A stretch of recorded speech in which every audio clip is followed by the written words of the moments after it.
ગણિત ધોરણ 8 પ્રકરણ 4 પ્રાયોગિક ભૂમિતિ.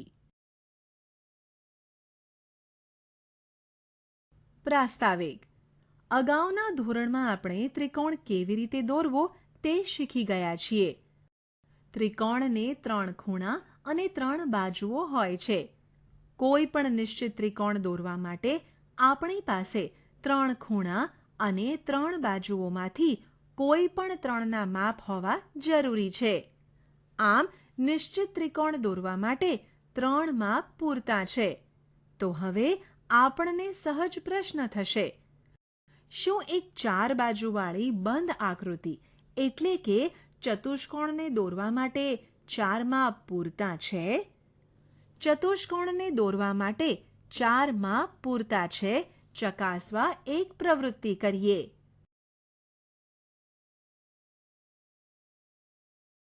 પ્રવૃત્તિ.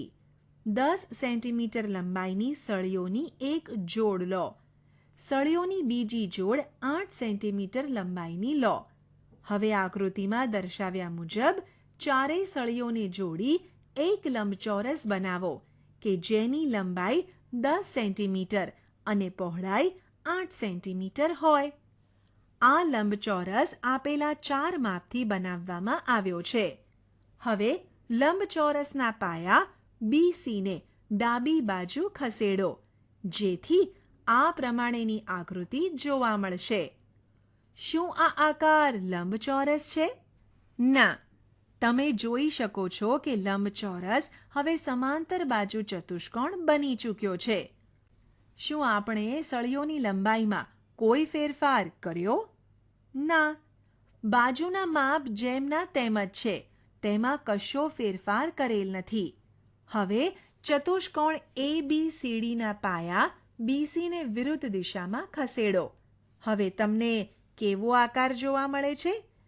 આપણને ફરીથી એક જુદા પ્રકારનો સમાંતર બાજુ ચતુષ્કોણ પ્રાપ્ત થશે જે આપણે આકૃતિમાં જોઈ શકીએ છીએ. હજુ પણ ચતુષ્કોણની બાજુઓ જે પહેલા હતી તે જ છે. આ પ્રવૃત્તિ દ્વારા જાણવા મળે છે કે નિશ્ચિત ચતુષ્કોણ દોરવા માટે 4 માપ પૂરતા નથી. તો શું 5 માપ પૂરતા છે? ચાલો આ બાબત ચકાસવા બીજી પ્રવૃત્તિ કરીએ. પ્રવૃત્તિ.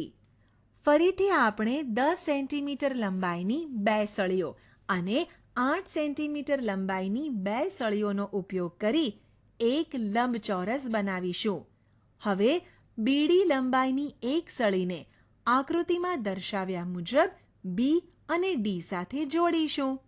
જુઓ, હવે આપણે લંબચોરસના પાયા BCને ડાબી બાજુ કે જમણી બાજુ ખસેડીને આકાર બદલી શકીએ છીએ? ના. આકૃતિને ખોલ્યા સિવાય આ શક્ય નથી. આમ 5મી સળીને લંબચોરસના વિકર્ણ તરીકે ગોઠવતા એક નિશ્ચિત લંબચોરસ પ્રાપ્ત થાય છે. આવો બીજો કોઈ ચતુષ્કોણ એટલે કે આપેલ બાજુઓની લંબાઈ ધરાવતો ચતુષ્કોણ શક્ય નથી. આ પ્રવૃત્તિ દ્વારા આપણે કહી શકીએ કે 5 માપ દ્વારા નિશ્ચિત ચતુષ્કોણ પ્રાપ્ત થાય છે. પણ શું 5 માપ એક નિશ્ચિત ચતુષ્કોણ દોરવા માટે પૂરતા છે? ચતુષ્કોણ રચો. નીચે આપેલા માપના આધારે આપણે નિશ્ચિત ચતુષ્કોણ કેવી રીતે રચી શકાય તે શીખીશું. જ્યારે 4 બાજુ અને એક વિકર્ણ આપ્યો હોય. જ્યારે 2 વિકર્ણો અને 3 બાજુ આપી હોય. જ્યારે પાસેની 2 બાજુ અને 3 ખૂણા આપ્યા હોય. જ્યારે 3 બાજુ અને તેના 2 અંતર્ગત ખૂણા આપ્યા હોય. જ્યારે અન્ય ખાસ લાક્ષણિકતા જાણતા હોઈએ. તો ચાલો એક પછી એક આ બધી રચનાઓ લઈએ. જ્યારે 4 બાજુ અને એક વિકર્ણ આપ્યો હોય. આ પ્રકારની રચના આપણે ઉદાહરણથી સમજીએ. ઉદાહરણ.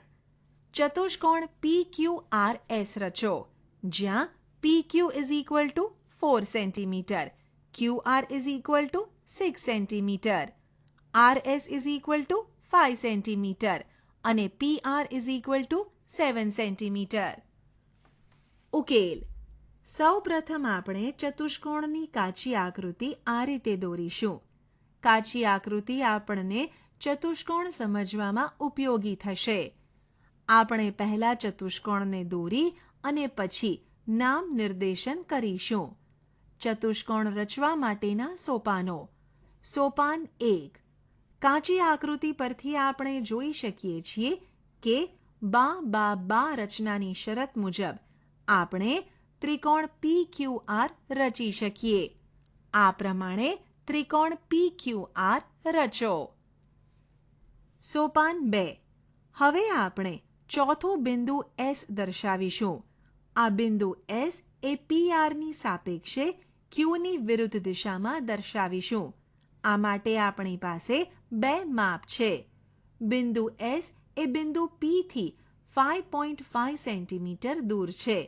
તેથી P ને કેન્દ્ર રાખી 5.5 સેન્ટીમીટરનો એક ચાપ દોરો. સોપાન 3. બિંદુ S એ બિંદુ R થી 5 સેન્ટીમીટર દૂર છે. તેથી R ને કેન્દ્ર લઈને 5 સેન્ટીમીટરનો ચાપ રચો. સોપાન 4. બિંદુ S આપણે દોરેલી બંને ચાપ પર હોવું જોઈએ. તેથી તે બંને ચાપનું છેદબિંદુ છે. તેને S દર્શાવીને ચતુષ્કોણ PQRS પૂર્ણ કરીશું. આમ PQRS એ માંગ્યા મુજબનો ચતુષ્કોણ છે. ઉદાહરણ. સમાંતર બાજુ ચતુષ્કોણ MORE રચો. જ્યાં OR is equal to 6 centimetre, RE is equal to 4.5 centimetre અને EO is equal to 7.5 centimetre. ઉકેલ. સમાંતર બાજુ ચતુષ્કોણ MORE રચવાનો છે. પણ તમને એક ખબર છે? સમાંતર બાજુ ચતુષ્કોણના સામસામેની બાજુઓના માપ સમાન હોય છે. તેથી જો બાજુ RE નું માપ 4.5 સેન્ટીમીટર હોય તો તેની સામેની બાજુ MO નું માપ પણ 4.5 સેન્ટીમીટર થાય. આ જ રીતે જો OR નું માપ 6 સેન્ટીમીટર હોય તો EM નું માપ પણ 6 સેન્ટીમીટર જ થાય. આમ આપણને સમાંતર બાજુ ચતુષ્કોણની બધી બાજુઓના માપ મળી ગયા, જે આ મુજબ છે. MO is equal to 4.5 centimetre, OR is equal to 6 centimetre, RE is equal to 4.5 centimetre અને EM is equal to 6 centimetre તથા વિકર્ણ EO is equal to 7.5 centimetre. હવે આપણે કાચી આકૃતિ દોરી સોપાન સાથે રચના પૂર્ણ કરીશું. સમાંતર બાજુ ચતુષ્કોણ રચવા માટેના સોપાનો. સોપાન 1.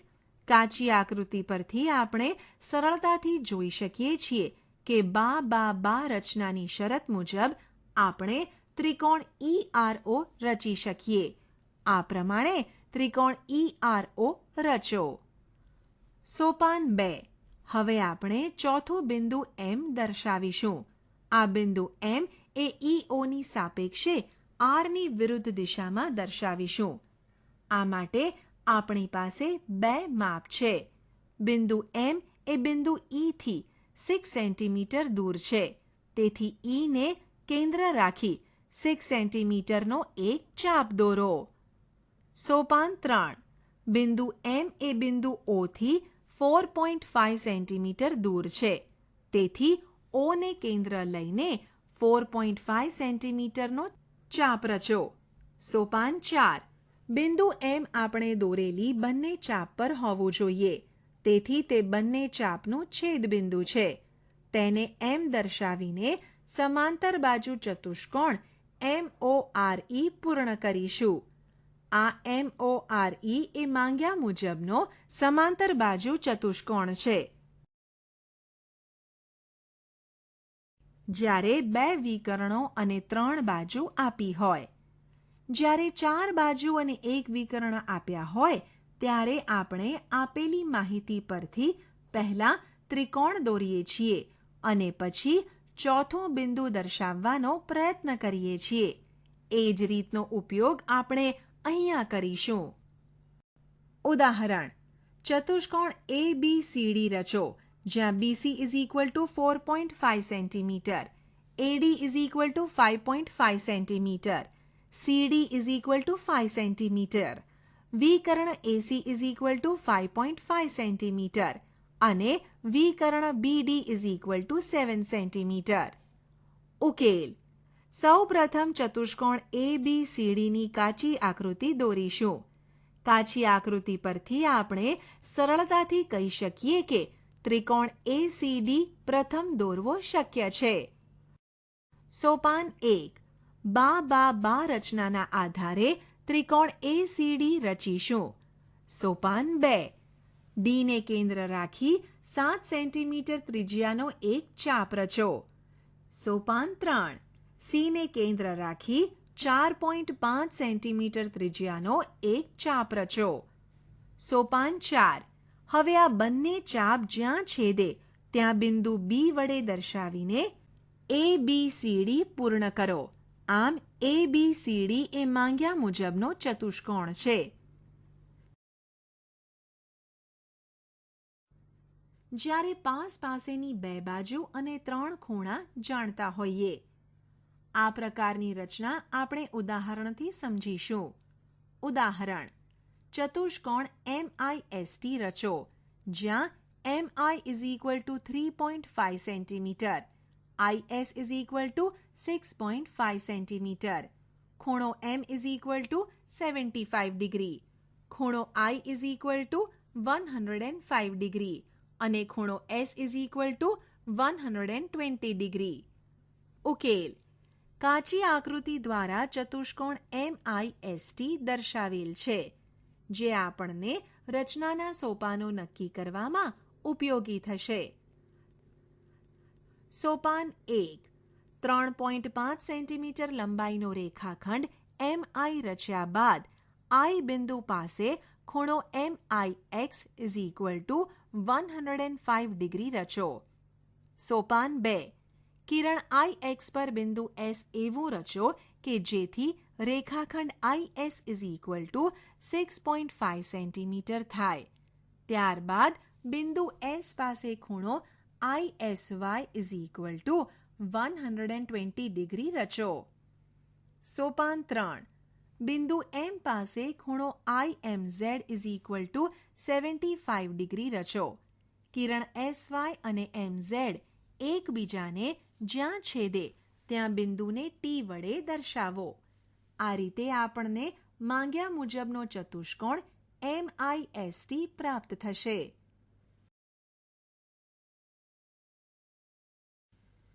ઉદાહરણ: ચતુષ્કોણ MORE રચો, જ્યાં MO = 6 સેન્ટીમીટર, OR = 4.5 સેન્ટીમીટર, ખૂણો M = 60 ડિગ્રી, ખૂણો O = 105 ડિગ્રી અને ખૂણો R = 105 ડિગ્રી હોય. ઉકેલ: ચતુષ્કોણ MOREની કાચી આકૃતિ આ રીતે દોરીશું. સોપાન 1. 6 સેન્ટીમીટર લંબાઈનો રેખાખંડ MO રચ્યા બાદ O બિંદુ પાસે ખૂણો MOX = 105 ડિગ્રી રચો. સોપાન 2. કિરણ OX પર બિંદુ R એવું રચો કે જેથી રેખાખંડ OR = 4.5 સેન્ટીમીટર થાય. ત્યારબાદ બિંદુ R પાસે ખૂણો ORY = 105 ડિગ્રી રચો. સોપાન 3. બિંદુ M પાસે ખૂણો OMZ = 60 ડિગ્રી રચો. કિરણ RY અને MZ એકબીજાને જ્યાં છેદે ત્યાં બિંદુને E વડે દર્શાવો. આ રીતે આપણને માંગ્યા મુજબનો ચતુષ્કોણ MORE પ્રાપ્ત થશે. જ્યારે 3 બાજુ અને તેના 2 અંતર્ગત ખૂણા આપ્યા હોય. આ પ્રકારની રચના આપણે ઉદાહરણથી સમજીશું. ઉદાહરણ: ચતુષ્કોણ ABCD રચો, જ્યાં AB is equal to 4 centimetre, BC is equal to 5 centimetre, CD is equal to 6.5 centimetre અને ખૂણો B is equal to 105 degree અને ખૂણો C is equal to 80 degree હોય. ઉકેલ: ચતુષ્કોણ ABCDની કાચી આકૃતિ આ રીતે દોરીશું. સોપાન 1. સૌપ્રથમ આપણે 5 સેન્ટીમીટરનો રેખાખંડ BC રચીશું. બિંદુ B પાસે 105 ડિગ્રીનો ખૂણો રચાય તેવું કિરણ BX રચો. હવે કિરણ BX પર બિંદુ B થી 4 સેન્ટીમીટર દૂર A બિંદુ દર્શાવો. સોપાન 2. ખૂણો BCY is equal to 80 degree રચો. સોપાન 3. બિંદુ C ને કેન્દ્ર રાખી 6.5 સેન્ટીમીટરનો ચાપ દોરો. આ ચાપ કિરણ CY ને D માં છેદે છે. સોપાન 4. ચતુષ્કોણ ABCD પૂર્ણ કરો. આ ચતુષ્કોણ ABCD માંગ્યા મુજબનો ચતુષ્કોણ છે. કેટલાક ખાસ કિસ્સાઓ. ચતુષ્કોણની રચના માટે આપણે 5 માપનો ઉપયોગ કરીએ છીએ. શું પ્રાપ્ત માપો કરતાં ઓછી સંખ્યાના માપથી આપણે કોઈ નિશ્ચિત ચતુષ્કોણ રચી શકીએ? આવા ખાસ કિસ્સાઓ માટે નીચે આપેલા ઉદાહરણ ચકાસો. ઉદાહરણ: 4.5 સેન્ટીમીટર બાજુવાળો ચોરસ રચો. ઉકેલ: પહેલી નજરે અહીંયા આપણને માત્ર એક જ માપ આપેલ છે તેવું દેખાય છે, પરંતુ વાસ્તવમાં આપણી પાસે બીજી ઘણી બધી માહિતીઓ છે, કારણ કે આ આકૃતિ નિશ્ચિત ચતુષ્કોણ દર્શાવે છે, જેને આપણે ચોરસના નામથી ઓળખીએ છીએ. ચોરસની ચારે બાજુ સરખી હોય છે અને ચારે ખૂણા કાટખૂણા હોય છે. આપેલ કાચી આકૃતિની મદદથી આપણે રચના કરીશું. સૌપ્રથમ બાખુબા શરતને આધારે આપણે ત્રિકોણ ABC રચીશું. પછી સરળતાથી બિંદુ D પણ દર્શાવી શકીશું. તો આપેલા માપના ચોરસની રચના તૈયાર છે. રચના કેવી રીતે કરવી તેની સમજણ પડી ને? ચાલો સોપાન તમે તમારી જાતે લખો. ઉદાહરણ: શું એવો સમબાજુ ચતુષ્કોણ ABCD રચવો શક્ય છે કે જ્યાં AC is equal to 7 centimetre અને BD is equal to 6 centimetre હોય? તમારા જવાબની સત્યર્થતા ચકાસો. ઉકેલ: સમબાજુ ચતુષ્કોણના માત્ર 2 વિકર્ણોના માપ આપ્યા છે. આમ છતાં સમબાજુ ચતુષ્કોણની લાક્ષણિકતાને કારણે આપણને ઘણી મદદ મળી રહેશે. સમબાજુ ચતુષ્કોણના વિકર્ણ એકબીજાના લંબ દ્વિભાજક હોય છે. તેથી સૌપ્રથમ 7 સેન્ટીમીટર લંબાઈનો રેખાખંડ AC રચો. ત્યારબાદ તેનો લંબ દ્વિભાજક રચો. તે પરસ્પર O બિંદુમાં છેદે છે. હવે બંને વિકર્ણના છેદ બિંદુને કેન્દ્ર સ્થાને લઈને 3 સેન્ટીમીટરનો ચાપ રચો, જે લંબ દ્વિભાજકને બિંદુ B અને બિંદુ D માં છેદશે. હવે સીધી પટ્ટીની મદદથી બિંદુ A, B, C અને D ને જોડો, જે માંગ્યા મુજબનો સમબાજુ ચતુષ્કોણ પ્રાપ્ત થશે. જો રચનાની સમજણ પડી હોય તો સોપાનો જાતે લખવાનો પ્રયત્ન કરો. આપણે શી ચર્ચા કરી? 1. ચતુષ્કોણના 5 માપ એક અનન્ય ચતુષ્કોણ સુનિશ્ચિત કરે છે. 2. જો ચતુષ્કોણની 4 બાજુ અને એક વિકર્ણ આપેલ હોય તો તેના દ્વારા એક અનન્ય ચતુષ્કોણ સુનિશ્ચિત થાય છે. 3.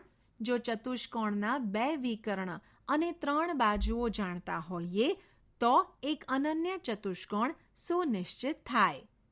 4. જો ચતુષ્કોણની પાસેની 2 બાજુઓ અને 3 ખૂણાઓ જાણતા હોઈએ તો તેના દ્વારા એક અનન્ય ચતુષ્કોણ સુનિશ્ચિત થાય. 5.